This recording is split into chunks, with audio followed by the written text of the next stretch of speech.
Kyle Larson delivered a performance at Kansas Speedway that exposed NASCAR's most pressing concern. The Hendrick Motorsports driver dominated the AdventHealth 400 by leading 221 of 267 laps, marking the highest percentage at 82.7% any driver has ever led at the track since Cup Series racing began there in 2001. The victory itself was historic. Larson started from pole position, won both stages, claimed the bonus point for fastest lap, and earned the maximum 61 points available. This marked the first perfect race of the 2025 season. The margin of victory was 0.712 seconds over Christopher Bell, with Larson collecting his 32nd career Cup Series win to tie Dale Jarrett on the all-time list. And how much were you managing the tires and managing the race at the end there? Yeah, I was trying really hard to pace myself because I believe that was our longest run of the day, and I had been struggling a little bit at the end of the runs. Chase was really good, and so I felt like I just needed to try to be better, on my end, and I don't know if it was paying off or not at the end. I was still struggling. I don't know if the right front was starting to wear a lot or what, but I was starting to lose a lot of grip, and then I was vibrating really bad, so I was afraid of right rear or something would let go. The problem NASCAR faces has nothing to do with Larson's excellence. Kansas Speedway produces the best racing in NASCAR. The 1.5-mile oval's asphalt has aged exceptionally with rough Midwest winters, creating great tire wear. The progressive banking provides multiple racing lanes. It's a 3-lane track on its worst days and can produce 4 and even 5-wide racing immediately after restarts. Despite this compelling on-track product, the grandstands were roughly half full on Sunday. People had ample room to spread out, and if you looked closely, you could see how the seats in the middle spelled out Kansas Speedway. After years of sellouts in the 2000s and 2010s, the sparse crowd exemplified NASCAR's fundamental problem as it navigates the 2000s and 20s and beyond. Marketing the best track in NASCAR should be easy. Yes, Sunday's race fell on Mother's Day and high school graduation season was in full tilt in Kansas City, but the local buildup to the race was nearly non-existent. NASCAR weekends were big-time events in this city for years. They felt like an afterthought recently. This issue extends beyond Kansas City. NASCAR has heavily cut back on its public relations departments in recent years in the name of cost savings. The correlation between those cuts and lack of promotion is hard to ignore. NASCAR still touts itself as the top motorsport in the United States, but demographic challenges persist. When the Cup Series race at Texas Motor Speedway went head-to-head with the Formula One Miami Grand Prix, the NASCAR race drew more total viewers despite being on Fox Sports 1 versus ABC. However, F1 easily won the coveted 18 to 49-year-old demographic in both total number and share. Over a third of F1 viewers were in that age range. Less than 20% of NASCAR's viewers were. Larson's weekend exemplified his relentless racing schedule that has earned him the greatest of all-time label from fans and competitors. On Friday night, he was involved in a frightening crash at Lakeside Speedway while running his high-limit racing sprint car series. By Saturday morning, he was back at Kansas Speedway, qualifying on pole. After dominating Sunday's race, he flew to Indianapolis while planning a Monday night sprint car race at Kokomo Speedway before beginning Indianapolis 500 practice on Tuesday.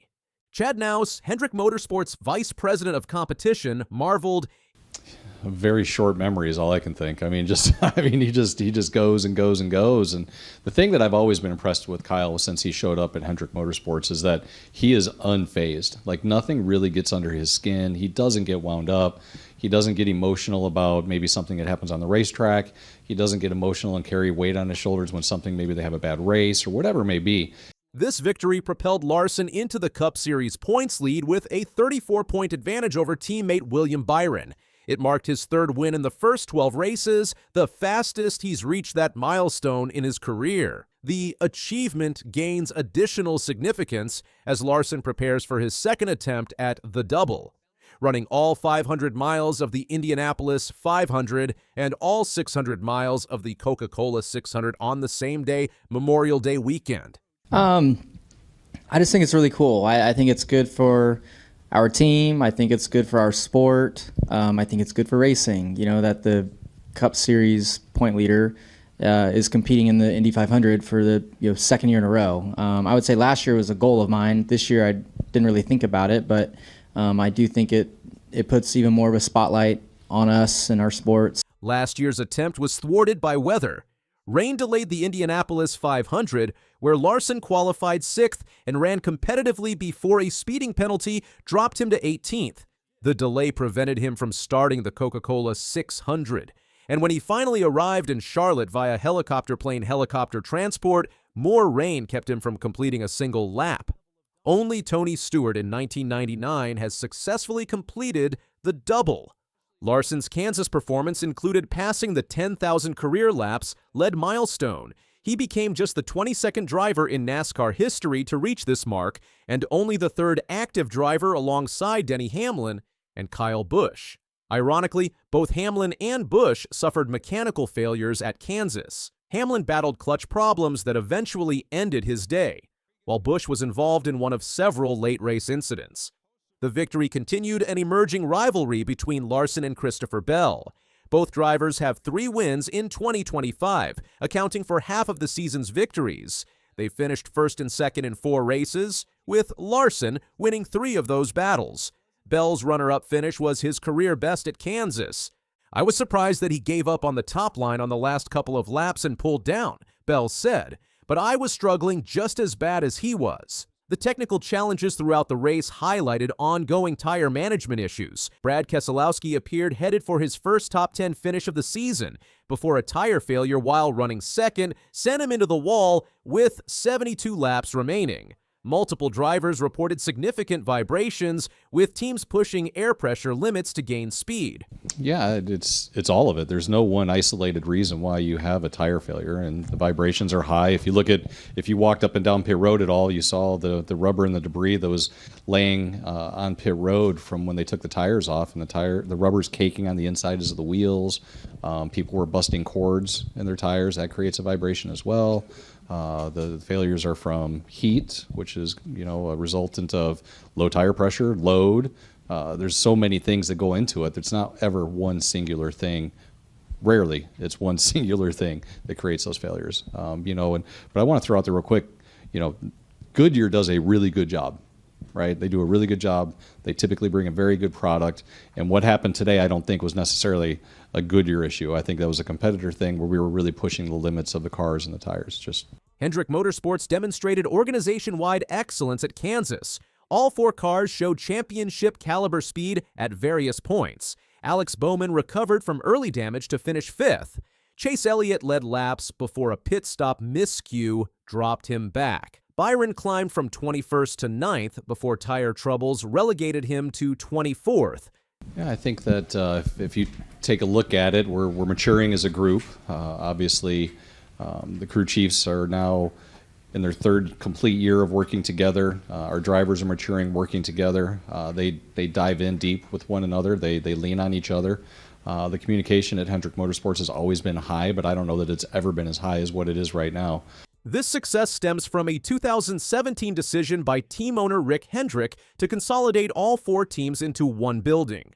The organization operates with complete transparency, no hidden notes, no secret meetings, everything shared among all 4 teams. When discussing engineering or setup theory, all 4 teams are present in the same room. Larson's dominance at Kansas wasn't unexpected given the track's history. Just a year ago, he beat Chris Buescher by 0.001 seconds in the closest finish in NASCAR history. The California native has now led the most laps in Kansas Speedway history, breaking Jimmy Johnson's previous record of 197 laps from 2011. This is awesome weather to get to watch a cool race, so glad to not win by an inch right here this time, and a little bit safer gap. But thanks again to the team. Congrats to all Hendrick Motorsports, the engine shop, everybody there. The partnership between Larson and crew chief Cliff Daniels continues to produce results. Together since 2021, they share a pure love for racing despite minimal personal interaction during the week. Their pre-race routine now includes an eclectic playlist ranging from 80s and 90s rap to soft pop to Metallica.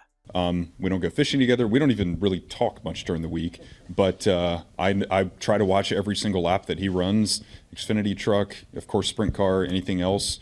And we'll maybe share a text quickly back and forth depending on how his night went. Looking ahead, Larson faces a favorable schedule. He has previously won at each of the next 4 tracks on the NASCAR calendar: North Wilkesboro Speedway for this weekend's All-Star race, Charlotte Motor Speedway, Nashville Superspeedway, and Michigan International Speedway.